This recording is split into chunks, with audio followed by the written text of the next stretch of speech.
सभी शुद्ध आत्माओं को अनंत अनंत वंदन नमन।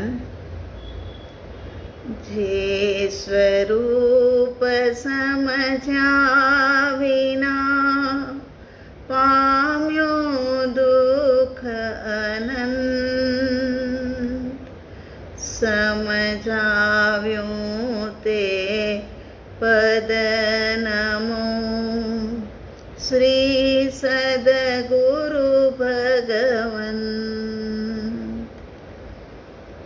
देव गुरु की आज्ञा लेकर के परम कृपालु देव श्रीमद् राजचंद्र जी द्वारा रचित आत्मसिद्धि शास्त्र का विवेचन चल रहा है।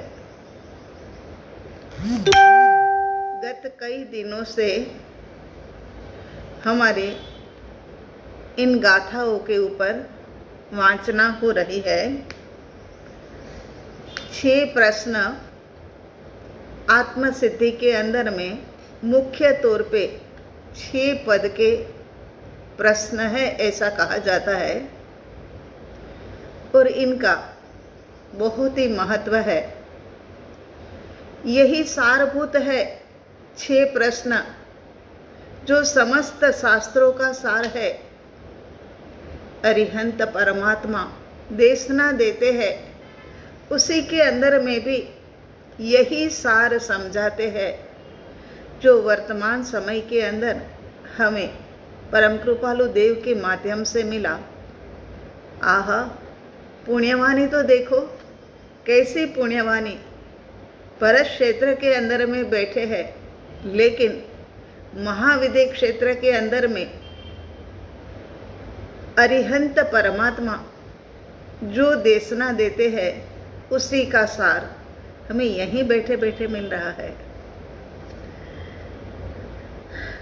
कल के दिन में हमने 2 गाथाएं की थी। कर्म भाव जो है वह तो अज्ञान है, मोक्ष भाव निजवास, अंधकार अज्ञान सम नासे ज्ञान प्रकाश।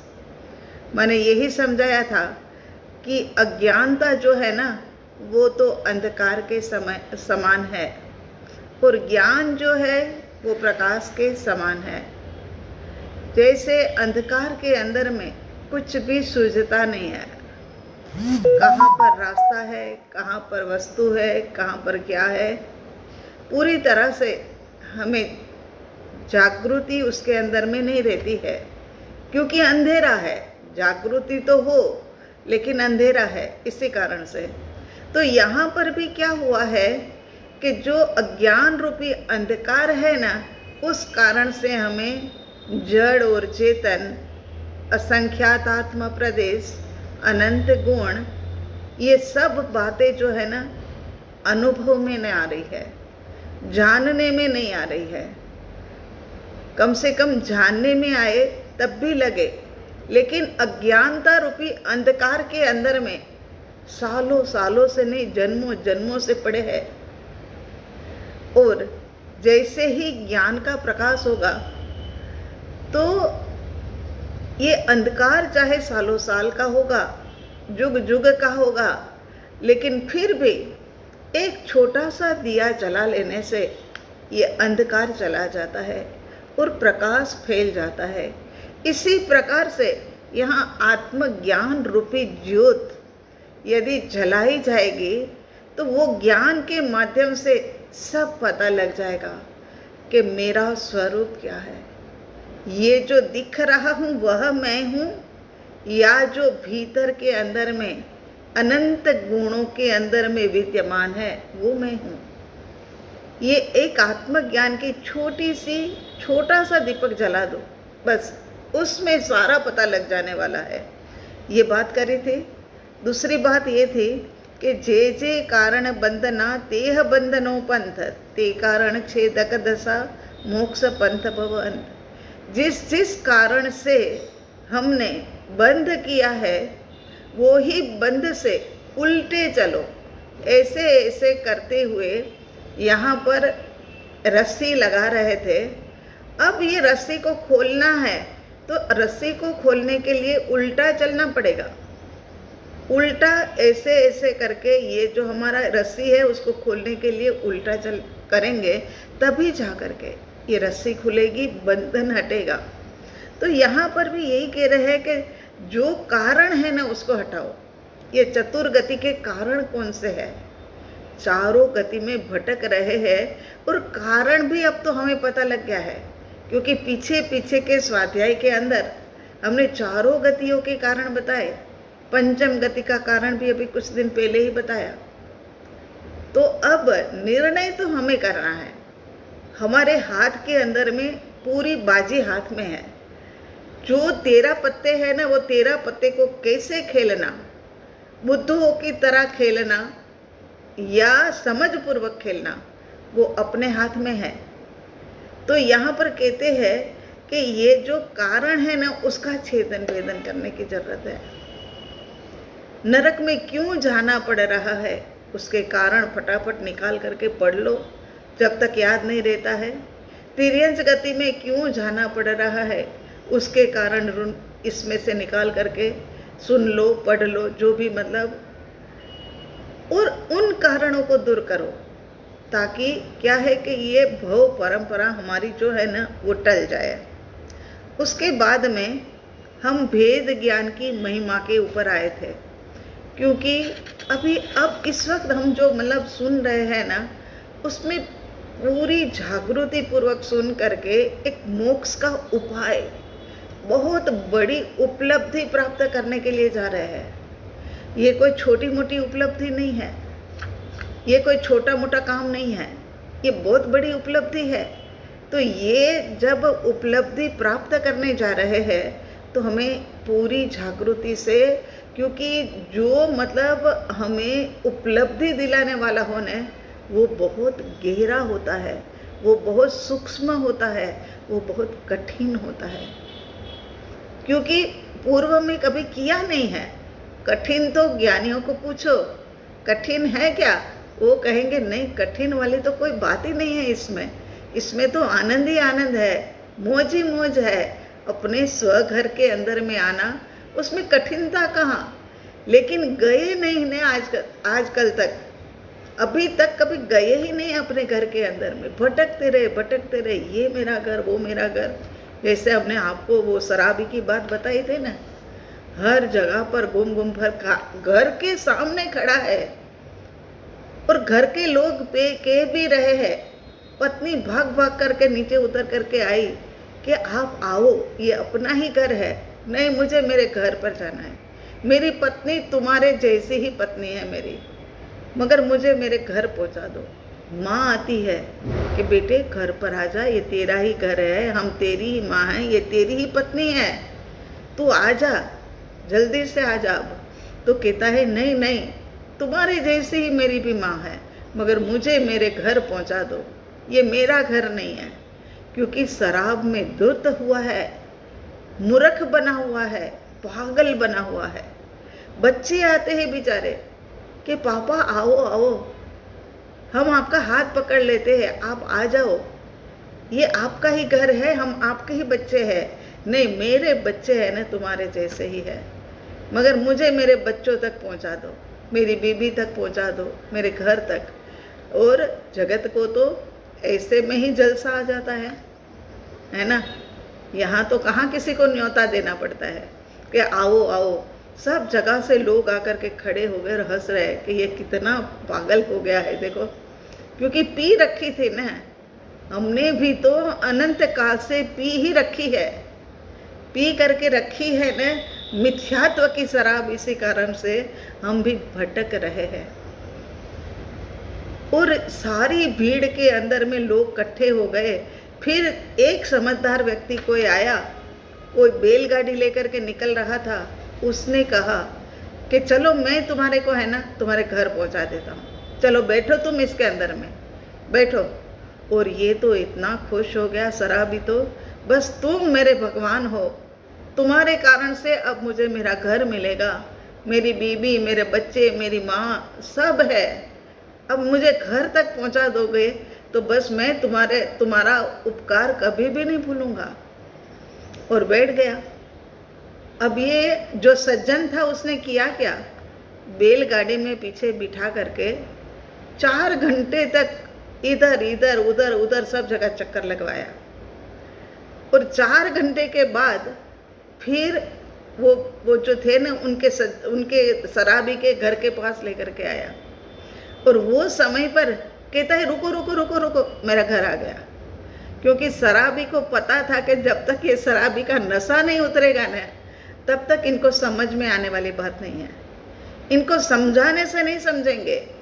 अब इससे बड़ा समझाने वाला कौन हो सकता है, जो माँ है, पत्नी है, बच्चे है, और सामने दिखता हुआ घर है, लेकिन फिर भी उनके मानने में नहीं आ रहा था। अब ये सज्जन को पता लग गया कि इन्होंने पी रखी है ना, ये जब उतर जाएगी ना 3, 4, 5 घंटे में, तब जा करके क्या है कि इसको खुद को ही पता लग जाएगा कि ये मेरा घर है। और पी बहुत ज़्यादा रखी है, इसीलिए घंटे 2 घंटे में नहीं मगर 4-5 घंटे में उतरेगी, और उनको लेकर के चक्कर लगाते लगाते लगाते पूरे गांव के, और फिर लेकर के आया और कहता है, खुद ही कहता है कि मेरा घर आ गया, हाँ हाँ यही मेरा घर है, आपने सही जगह पर मुझे पहुंचा दिया। क्योंकि वो शराब का नशा उतर गया। इसी प्रकार से जब हमारा भी मिथ्यात्व रूपी नशा उतर जाएगा ना, तब जाकर के हमें भी पता लगेगा कि अरे रे हम तो उल्टी चाल चल पड़े थे। जाना तो था महाविद्य और चल पड़े थे तो स्मारक की दिशा में। अरे कब आता, न जाने कितने समय तक भी भटकते रहते तो भी नहीं आता। फिर कोई सज्जन जब उनको दिखाता है ना कि ये मार्ग स्मारक की ओर जाता है और आपको तो महाविद्य जाना है ना, तो आप इधर की दिशा के अंदर में प्रस्थान करिए। और सब बातें बताता है, स्थान बताता है कि वहाँ पर जाते जाते बीच में पीरागढ़ी आएगा, नांगलोई आएगा, मुंडका आएगा, ये सब बातें बताते हैं।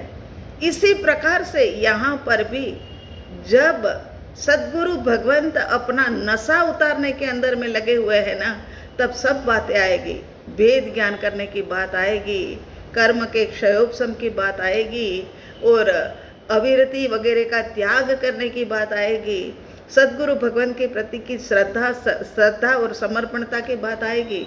ये सब बातें बहुत गहरी होती है। ये समझने के लिए पूरा पूरा पुरुषार्थ करना पड़ता है। हमने बोल दिया, आपने समझ लिया, ऐसे नहीं होगा। ये समझने के लिए भी आपको 1 बार 2 बार ये सुनना पड़ेगा। ये तो परमात्मा की कृपा है और व्यवस्था है। ये व्यवस्था के अंदर में हम हमारे मिथ्यात्व का त्याग जल्दी से कर सकते हैं। ये पंचम आ रहा है अभी, तब तक तो हम जो करना चाहते हैं ना वो हो जाएगा। आत्मा के सन्मुख भी हो सकते हैं और सम्यक दर्शन की प्राप्ति भी कर सकते हैं। ये 5वां आरे में 5वां आरा जैसे समापन की ओर आगे बढ़ेगा और धर्म का ह्रास होता जाएगा, फिर हम कहाँ जाएंगे। इस वक्त तो हमें सद्गुरु भगवंत भी मिले हैं और हम सद्गुरु भगवंत की वाणी को भी सुनते हैं, लेकिन जब समय बदलेगा, पंचम आरा का एंड होगा और 6ठा आरा शुरू होगा, तब तो कहीं पर भी ये नामो निशान मिलने वाला नहीं है। उससे पहले हम जाग जाए, काली अंधेरी रात आए, उससे पहले हमारी ज्योति हम प्रज्वलित कर लेवे। सद्गुरु भगवान की ज्योति जल रही है, उसका स्पर्श करके हम हमारी ज्योति जला लेवे। एक जलती हुई ज्योति न जाने कितने ही बुझी हुई ज्योतियों को जागरूक कर सकती है, प्रज्वलित कर सकती है। तो यही सारी गहरी गहरी बातें आनी हैं भेद ज्ञान की ओर। और फिर अभी तो समय, और कल हमारे पास अमेरिका से हिना प्रभु का फोन आया, रोए जा रही है, रोए जा रही, क्योंकि इस वक्त है ना, सब जो सुनने वाले हैं ना, सब गदगदित भावों में है। बस वही लग रहा है कि क्या किया अभी तक हमने। माँ आप इतना कुछ हमको बता रहे हो, मगर हमने तो ये कुछ भी किया नहीं। बाह्य दिशा के अंदर में उल्टे उल्टे घूमते रहे और स्व की दिशा को छोड़ दिया। आप ऐसा करना कि ये इसको पूरा मत करना, चाहे पूरा हो जाए तो आप जगह जगह पर कहते हो कि इसमें बहुत समझाने जैसा है, और सच में ही बहुत समझाने जैसा है। अगर मैं एक एक गाथा के ऊपर 10-10 पेज लिखूं ना, तब भी कम पड़ जाए ना, उससे भी ज़्यादा मतलब समझने जैसा है। तो बोलती है कि फिर आप है ना पूरे डिटेल से गहराई से मतलब समझाना हमें, मगर आप बंद मत करना, वरना हम कहाँ जाएंगे, हमारा क्या होगा। मैंने कहा नहीं प्रभु, आप पहले तो है ना शांत स्थिर हो जाओ। ऐसे है ना, रोने से नहीं काम बनेगा, करने से होगा, करने से होना है, तो हमें तो करने में लग जाना है। तो ऐसे ही चलता रहता है कि यहाँ जब तक मार्ग नहीं मिलता है तब तक जो आत्मार्थी जीव होते हैं ना, वो बड़े अकुल आ जाते हैं बेचारे, क्योंकि हम वो स्टेज में से निकले हुए हैं। इसीलिए हमें पता है कैसे अकुलाते थे, कैसे रोते थे, कैसे तड़पते थे। इतने बड़े पदम मुनि जो शास्त्री कहे जाते हैं, सुदर्शन जी महाराज जी के जो शिष्य थे, वो उन्होंने हमें बुलाया कि आपको लेने के लिए आए, महाराज जी आपको याद कर रहे हैं। हमने कहा नहीं, हम नहीं आएंगे। और फिर उनको पता लगा कि पनाह बेन थोड़ी मतलब उसमें है, तो वो खुद इतनी उम्र वाले विहार करके खुद मतलब हमारे घर पर आए। बस उनके साथ कोई बात नहीं, कुछ चीज नहीं, बस महाराज जी हमें है ना मोक्ष चाहिए, हमें मोक्ष चाहिए, हमें मुक्ति चाहिए, हमें ये कुछ भी नहीं चाहिए। जबकि परिवार तो भरा पूरा और बड़ा प्यारा प्यारा सा परिवार हमारा, लेकिन फिर भी कहीं रुचि नहीं लगती थी, क्योंकि भीतर में से जो मिला है ना वो नहीं चाहिए था, और कुछ चाहिए था, और कुछ चाहिए था। उसके लिए है ना इतना पुरुषार्थ हो नहीं पा रहा था, और जो मिला हुआ था उसको बार बार भुगतने की इच्छा भी करे तो इतना मतलब समय भी नहीं मिलता था, इतनी अनुकूलता भी नहीं मिलती थी।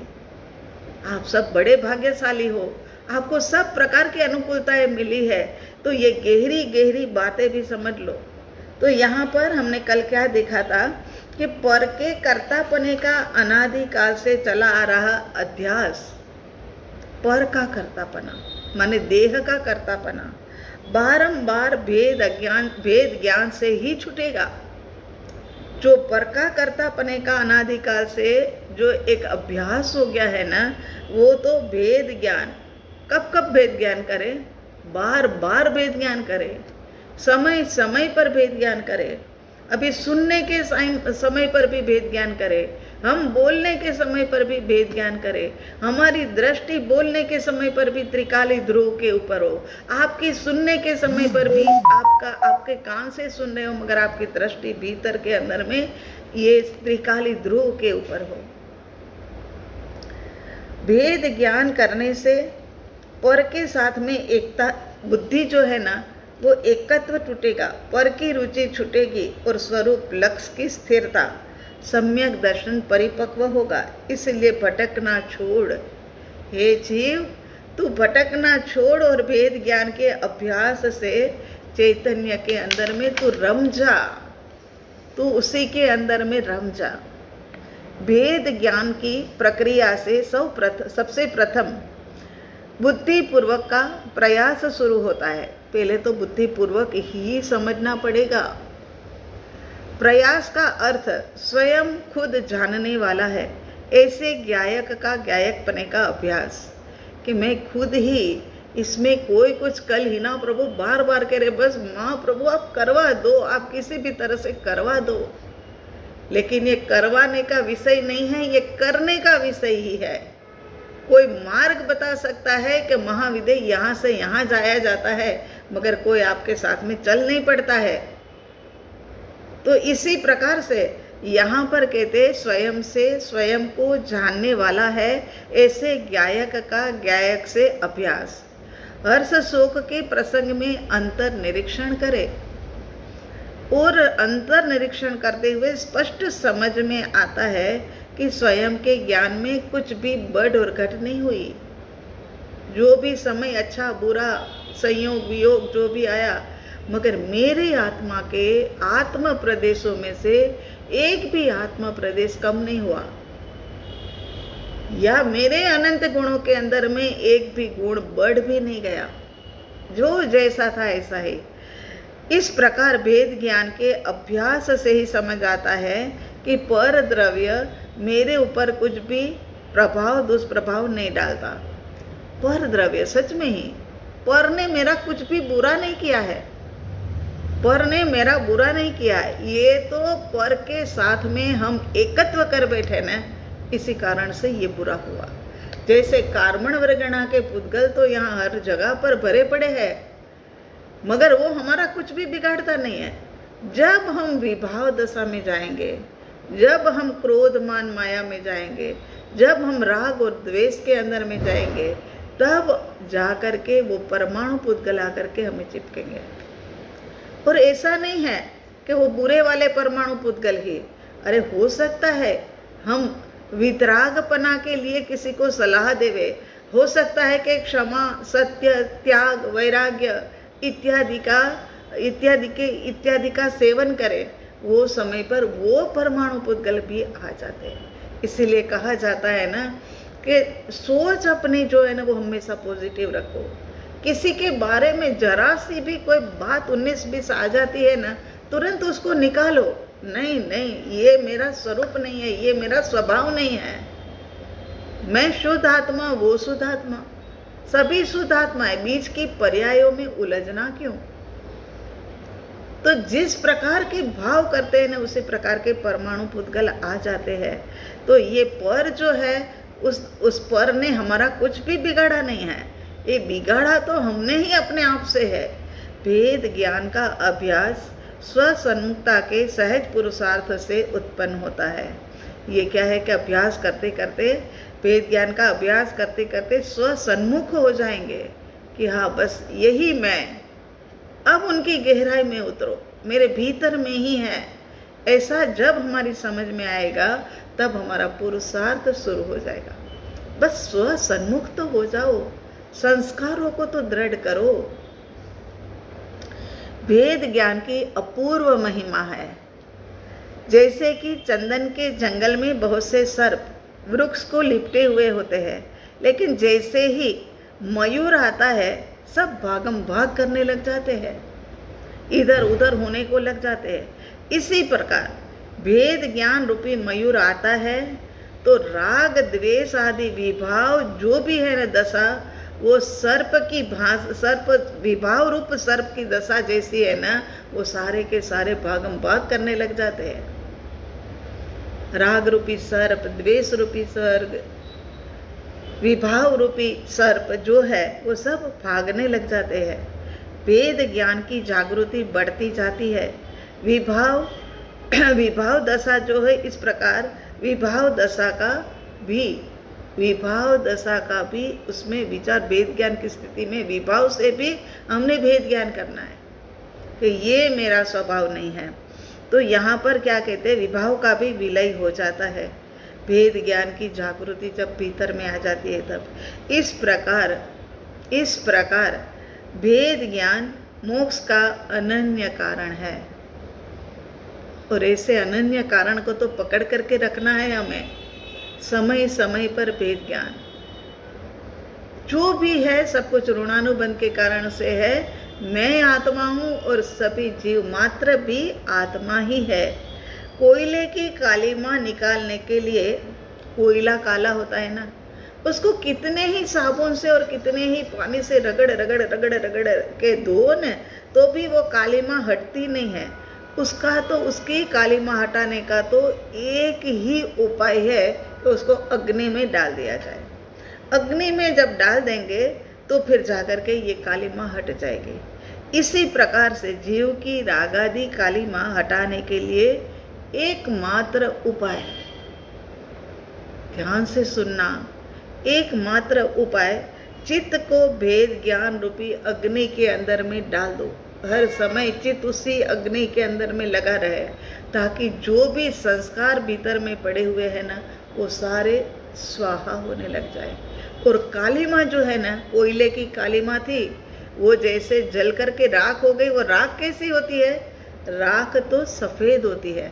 इसी प्रकार से यहाँ पर भी वेद ज्ञान की अग्नि में डालने से चित्त की कालीमा, कर्मों की कालीमा, संस्कारों की कालीमा जो है ना, वो चली जाएगी। अज्ञान अंधकार समान है, ज्ञान प्रकाश समान है। अंधकार दूर करने का उपाय कोई अस्त्र शस्त्र या लाठी नहीं है कि चलो बड़ी बड़ी लाठियां ले आओ और लाठियों के माध्यम से ये क्या है कि हम मतलब इसको निकाल देते, अस्त्र शस्त्र से हम निकाल देते। ऐसे अंधकार जाता नहीं है और ये उपाय भी नहीं है।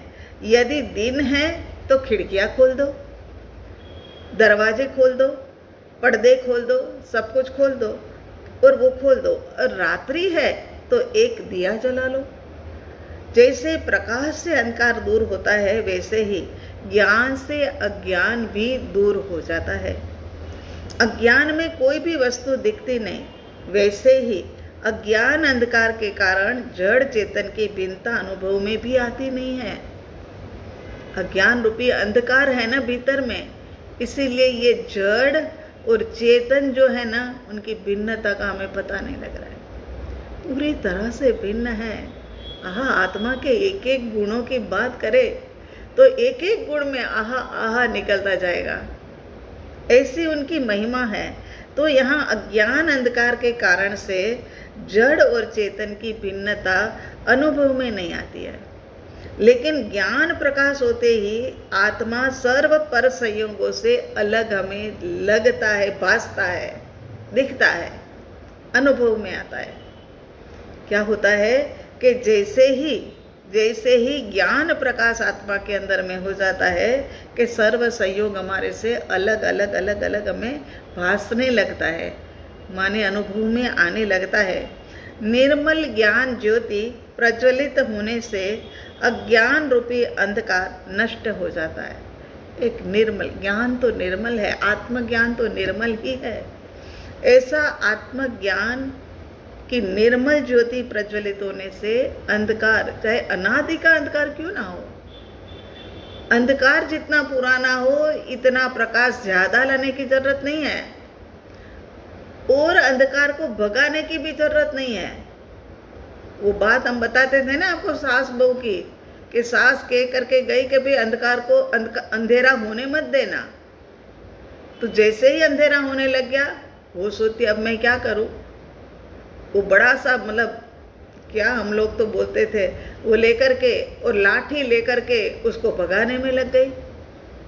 मगर ऐसे थोड़ी न भागता है। इतने में समझदार सांस आ गई और आकर के कहा कि नहीं, एक दिया प्रज्वलित कर दे बेटा और अंधकार चला जाएगा। और ऐसा ही होता है। तो यहाँ एक आत्मज्ञान की बस इतनी ही मांग है इस जन्म में तो, और फिर आगे हम मिले ना मिले आपको, मगर हम यहाँ मिले हैं तब तो हमारी एक ही मांग है कि एक छोटी सी आत्मज्योति प्रज्वलित कर दो, अनादि का अंधकार दूर हो जाएगा। ज्ञानी पुरुष कहते हैं कि अज्ञान चाहे कितना ही पुराना हो, कितना ही गहन हो, मगर चिंता मत करना, चिंता की जरूरत ही नहीं है। तुम्हारे में बहुत बहुत बहुत बहुत बहुत अनंत प्रकाश भरा पड़ा है। ऐसी क्षमता है तुम्हारे भीतर में अनंत अनंत प्रकाश की। साधक स्व को जानते हुए अपने वास्तविक स्वरूप की समझ प्राप्त करके भेद ज्ञान के प्रयोग के द्वारा स्व पर का भिन्नपना स्पष्ट रूप से जानता है। ज्ञानी पुरुष ने कितनी अच्छी बात कह दी कि भेद ज्ञान के प्रयोग के माध्यम से स्व पर पना स्पष्ट दिखाई देगा। स्वरूप अनुसंधान, ये स्पष्ट दिखाई देने के बाद में दूसरा काम है ये स्वरूप अनुसंधान। अनुसंधान करते रहो, अनुसंधान बार बार। थोड़ा सा टाइम मिला, भीतर में डुबकी लगा करके देख लिया।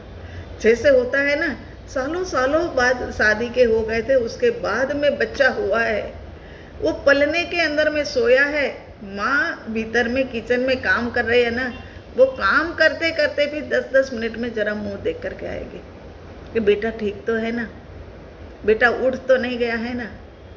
क्योंकि एक वात्सल्य भाव है, उनके प्रति का प्रेम है। इसीलिए तो यहाँ पर भी ऐसा ही होगा। जब वेद ज्ञान के माध्यम से स्व पर का भिन्नपना पता लगेगा ने, जानने में आ जाएगा ने, उसके बाद स्वरूप अनुसंधान, बार बार उधर की तरफ डुबकी लगाओ, चाहे मिले डुबकी लगा करके अनुभव ना मिले, मगर फिर भी लगता है कि एक बार देख लो, एक बार देख, और क्रमशः स्व में क्रम क्रम से फिर वो प्रतिष्ठित हो जाता है।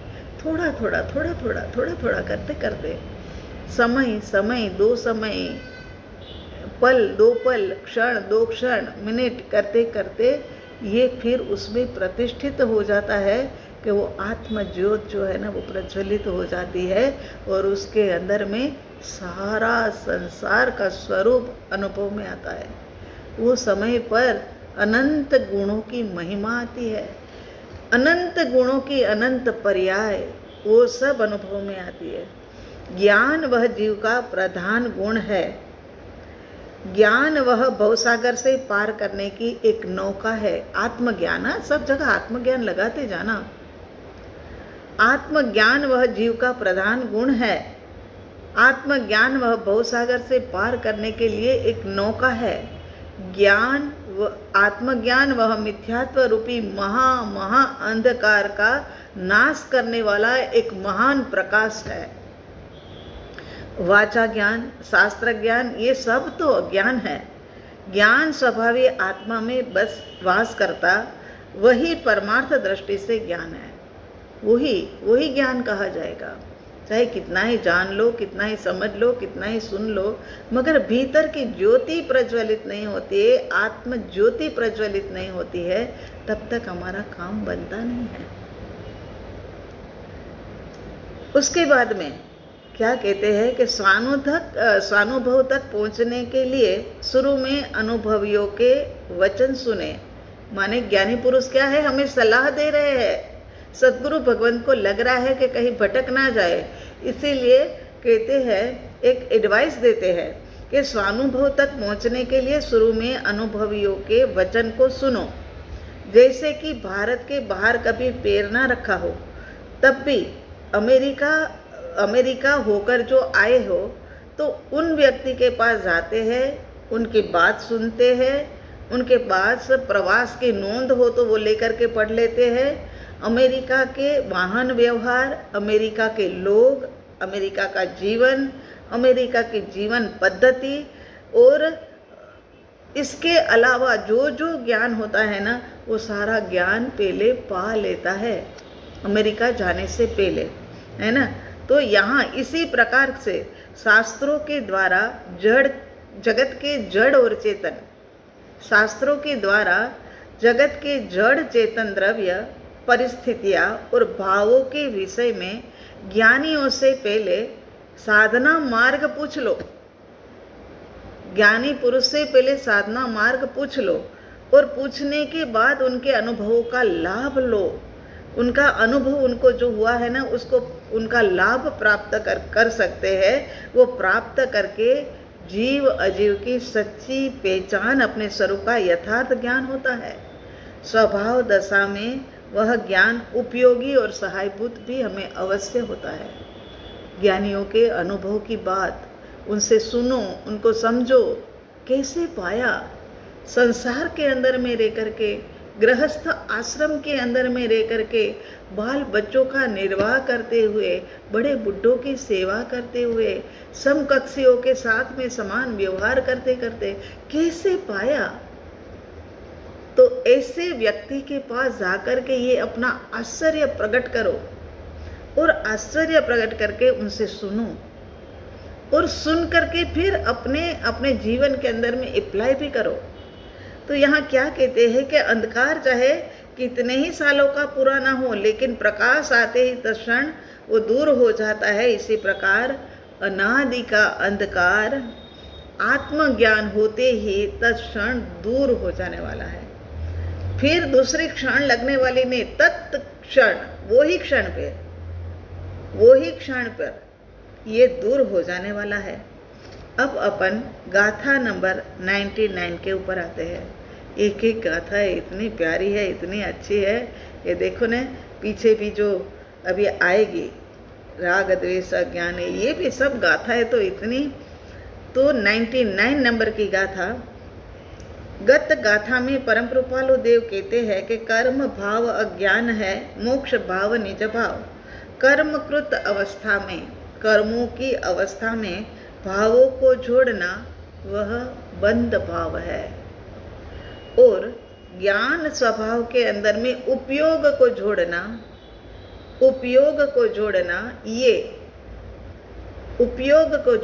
ये मोक्ष मार्ग है। दोनों की बात बता दी। कर्मकृत, अभी अपन तो कर्म के कारण से इधर उधर घूम ही रहे हैं ना, ऐसी अवस्था के अंदर में भावों को जोड़ना ये कर्म बंध है, और ज्ञान स्वभाव के अंदर में उपयोग को जोड़ना ये मोक्ष मार्ग है, यही मोक्ष भाव है। ये एक सूत्र है, इस सूत्र को याद रखना।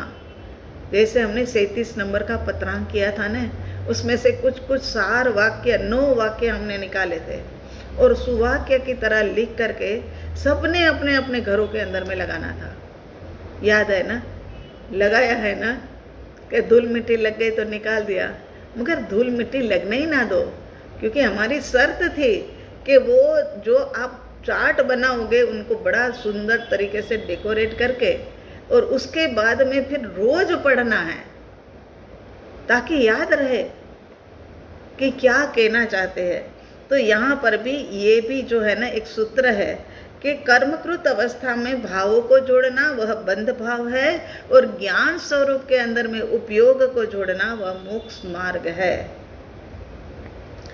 मोक्ष मार्ग की सुविधि बताते हुए परम कृपालु देव गाथा नंबर 99 के अंदर में कहते हैं, जे जे कारण बंदना तेह बंदनोपन, ते कारण छेदक दशा मोक्ष पंथ भवन।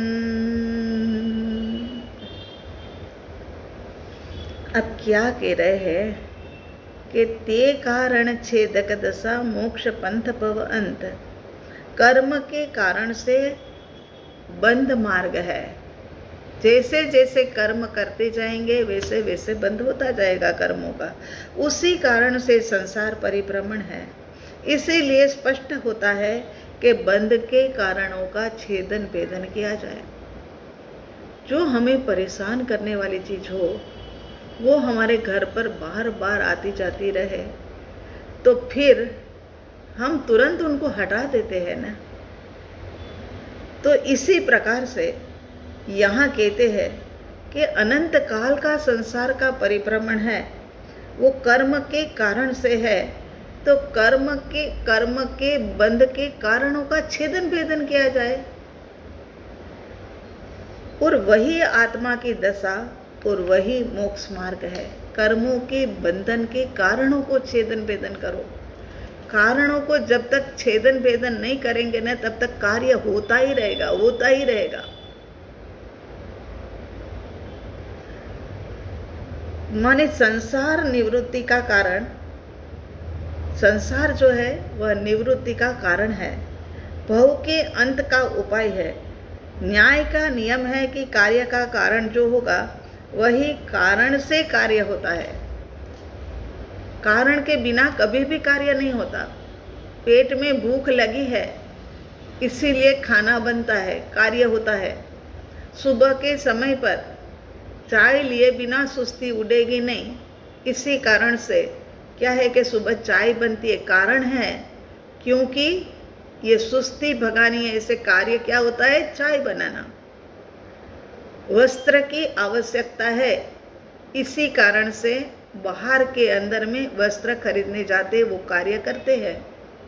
तो ये जो है ना कार्य, कारण के बिना कभी भी कार्य होता नहीं। जे जे कारण बंधना तेह बंधनो पंथ।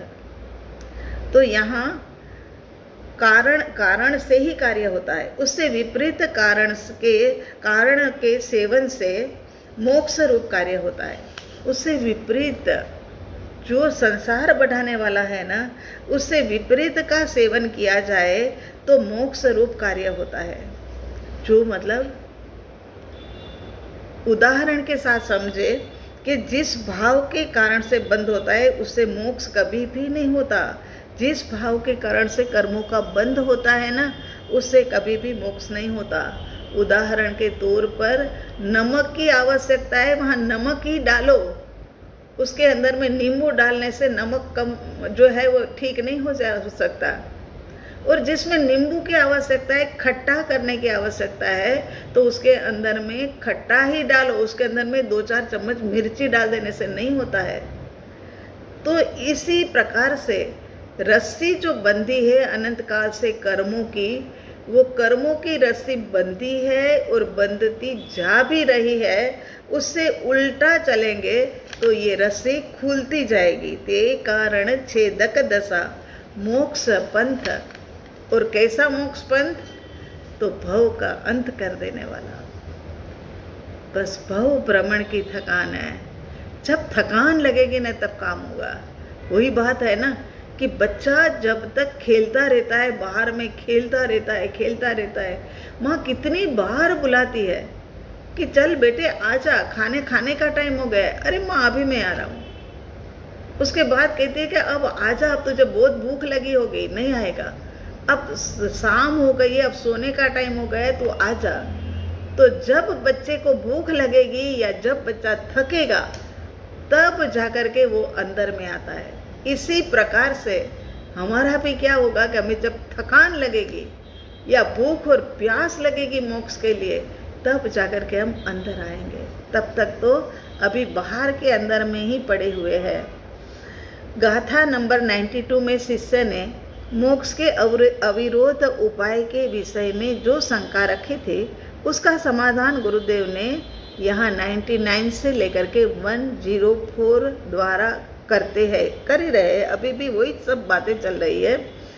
तो यहाँ कहते हैं कि मोक्ष का उपाय करने से पहले सूत्र ये मोक्ष का उपाय करने से पहले मोक्ष के अस्तित्व को जानना बहुत आवश्यक है। यहाँ पर कहते हैं कि मोक्ष के अस्तित्व को जानो, उनकी सिद्धि पहले होनी चाहिए कि भाई है ना, मेहनत तो कर रहे हैं मगर है कि नहीं। अभी 2-4 दिन पहले ही हुआ था कि भाई राज मंदिर जाना है, मगर देखो तो सही खुला है कि नहीं है।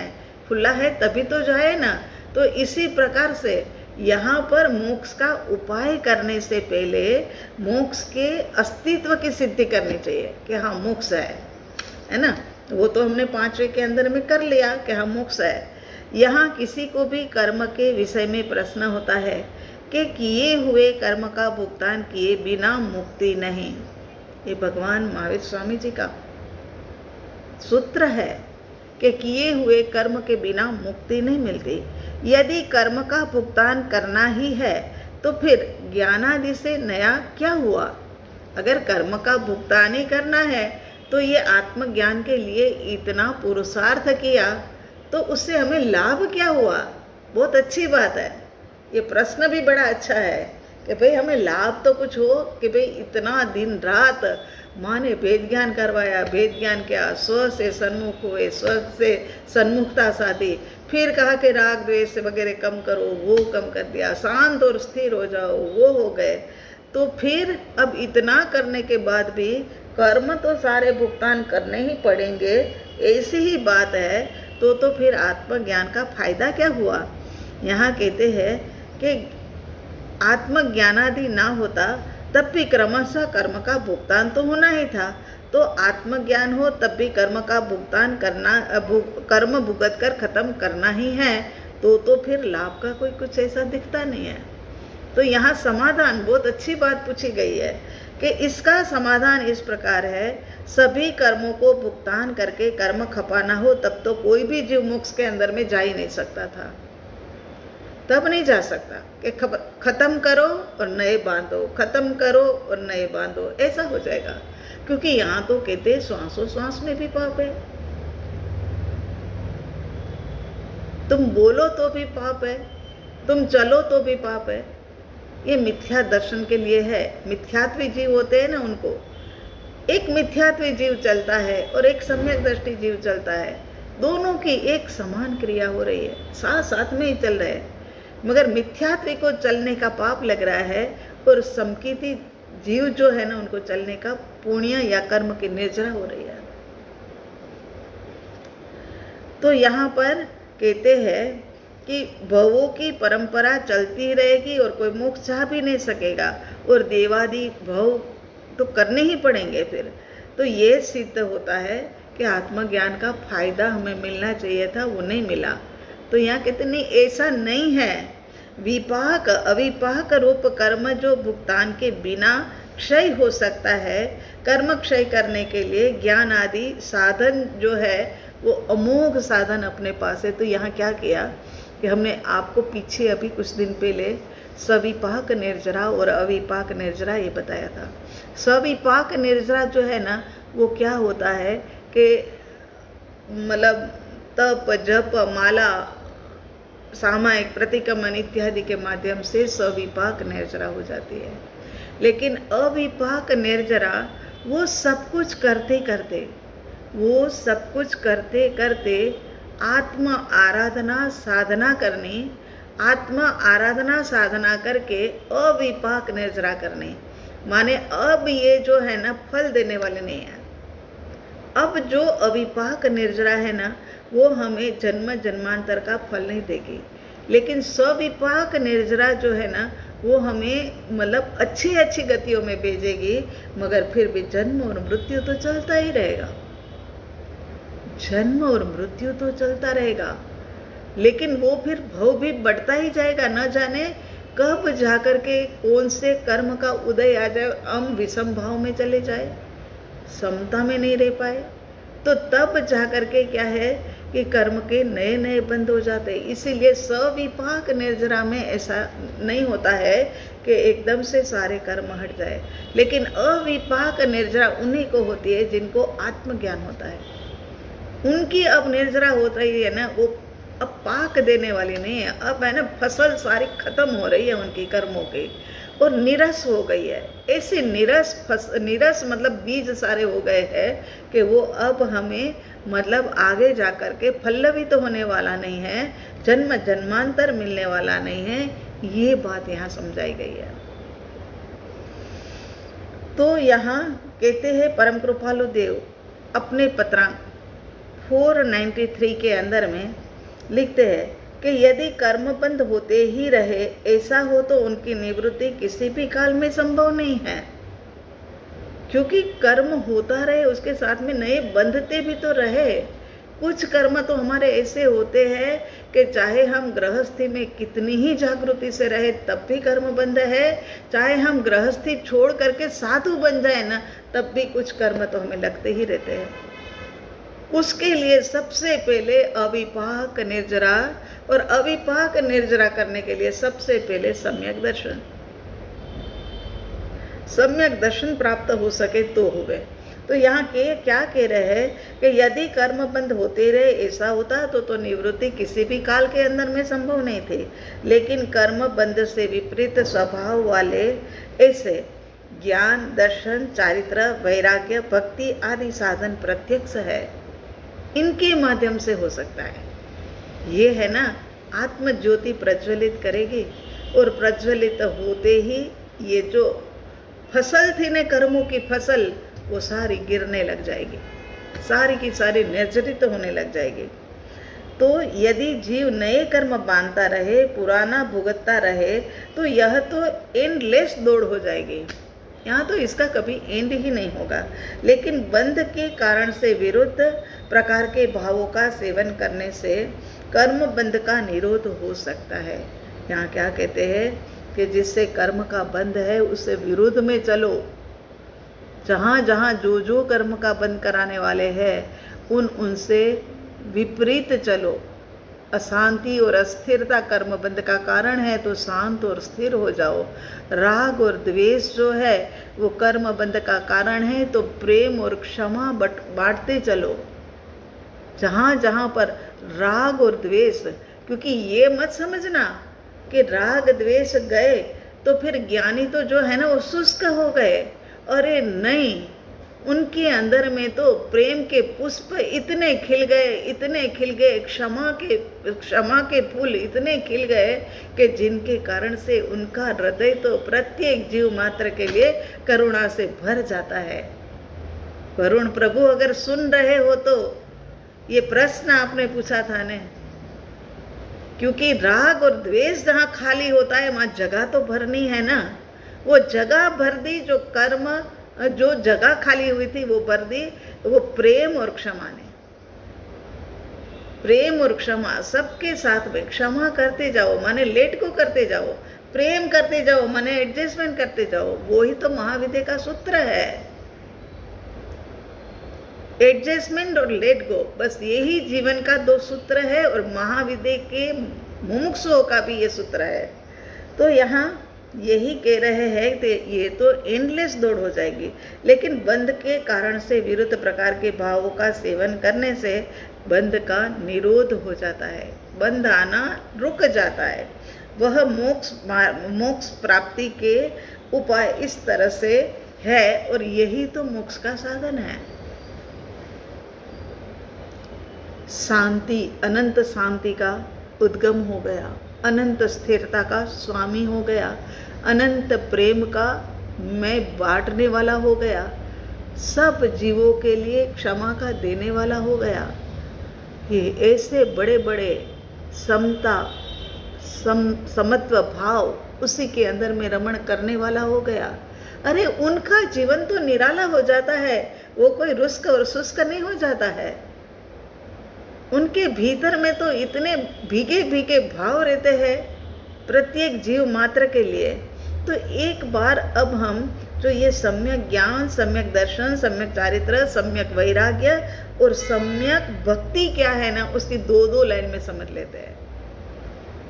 लग तो रहा था कि विस्तार से समझाऊं आज तो ये बात, ये तो बहुत आवश्यक है, लेकिन सब जगह विस्तार आवश्यक है। ये तो समझा ही दो, ये तो बता ही दो, तो न जाने अपना ये चलता ही रहेगा, है ना।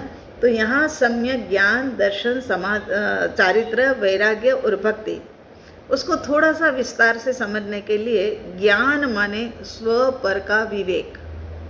अब उनके पास सम्यक ज्ञान आ गया, स्व और पर का विवेक हो गया कि जो स्व है वो तो अजर, अमर, अविनाशी, अजन्मा, और पर है वो तो जन्म, मरण, मृत्यु की गर्ता के अंदर में डूबा हुआ। ऐसा विवेक हो गया।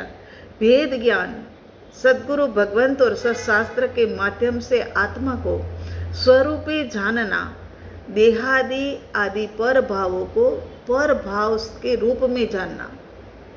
क्या है कि सत्शास्त्र का पठन पाठन किया, सद्गुरु भगवंत की वाणी को सुना, और वाणी को सुनने के कारण से उनको पता लगा कि स्वरूप के अंदर में मुझे रहना है, और देहादि पर पदार्थ जो है, पर भाव जो है वो मेरे नहीं है। ये इसको कहा जाएगा व्यवहार सम्यक दर्शन, सम्यक ज्ञान, सॉरी मिच्छा में दुख रहा। तो यहाँ कहा जाएगा कि जो प्रभाव को जानता है, और ये जो है ये वाला हो जाएगा व्यवहार सम्यक ज्ञान, क्योंकि सम्यक दर्शन बोलने की आदत होती है ना, इसलिए ये व्यवहार से हो गया। क्या हुआ यहाँ पर, देव शास्त्र गुरु के प्रति श्रद्धा हो गई, वेद ज्ञान का पुरुषार्थ चालू हो गया, स्व पर का विवेक आ गया। ये करते करते ही शास्त्र की और गुरु की कृपा के कारण से ये व्यवहार सम्यक ज्ञान, और उसके बाद में निज आत्मा का अनुभव करना, वो निश्चय सम्यक ज्ञान। अनुभूति जब हो जाएगी, हम कह देंगे कि भाई फलान जगह है ना, ये चीजें बहुत अच्छी मिल रही है, ये तो व्यवहार हो गया। लेकिन जा करके देखेंगे और सच में वस्तु अच्छी है तो ये निश्चय हो गया। इसी प्रकार से यहाँ सद्गुरु भगवान तो बार बार कह रहे हैं कि भाई ये है ना प्राप्त कर लेने जैसा है। पंचम आरा चल रहा है हमारे लिए, तो पंचम आरा बहुत ही लाभदायी है कि कम से कम छठा आरा तो नहीं है। छठे आरे में तो मैं आत्मा हूँ ये शब्द सुनने को भी मिलने वाले नहीं है। हम सभी प्राणी जो है ना भवी है, भवी होने के कारण से क्या हमें ये सुनने को मिलता है कि मैं आत्मा हूँ। तो यहाँ कहते हैं कि जो शास्त्र से गुरु से समझा वो सारा व्यवहार के अंदर, लेकिन अनुभूति के अंदर में आया वो निश्चय सम्यक ज्ञान। उसके बाद सम्यक दर्शन, पर पदार्थों से भिन्न ऐसे आत्मस्वरूप की श्रद्धा, जीवादि का स्वरूप भगवान ने जैसा बताया है, नव तत्व का जैसा बताया है वैसा मानना, ये व्यवहार सम्यक दर्शन है। और आत्मस्वरूप के अनुभव पूर्वक की प्रतीति करना, ये निश्चय सम्यक दर्शन है। ये निश्चय सम्यक दर्शन कहा जाएगा। यहाँ कर्म का निरोध हो जाता है। जब व्यवहार के निश्चय के अंदर हम पहुंच जाते हैं ना, उसके बाद में कर्मों का आना रुक जाता है। व्यवहार सम्यक ज्ञान, व्यवहार सम्यक दर्शन, निश्चय सम्यक दर्शन, यहाँ पर आत्म स्वरूप की अनुभव पूर्वक की प्रतीति है। तो कड़ी याद नहीं आई।